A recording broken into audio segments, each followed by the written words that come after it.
San Francisco 49ers are set to make defensive line coach Jim Tomsula their new head coach, replacing Jim Harbaugh. He's not the sexiest name out there, but he's a guy the 49ers franchise trusts. He's been their defensive line coach for a long time. There's an obvious comfort level with owner Jed York and general manager Trent Baalke.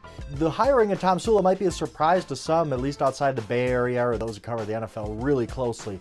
But he's a guy who's been in the mix in San Francisco before. He was even their interim head coach for a game after Mike Singletary got fired.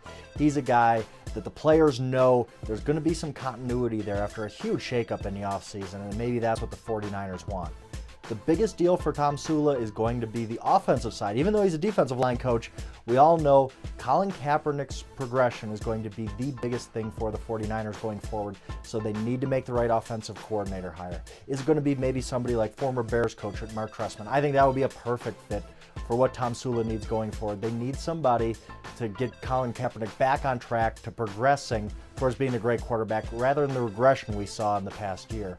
Why did it not work out with the San Francisco 49ers and Denver Broncos offense coordinator Adam Gase? Everybody thought that that was kind of the right fit for Kaepernick, that Gase would come in, work with Kaepernick. That would be such a great fit. And now Gase gets kind of thrown back into the mix with Denver. Will he get the Broncos job? Will he continue to work with Peyton Manning, who doesn't know if he's coming back for next year? We don't know that yet, but we know the 49ers decided to make the solid hire with a guy they trust, with Jim Tomsula.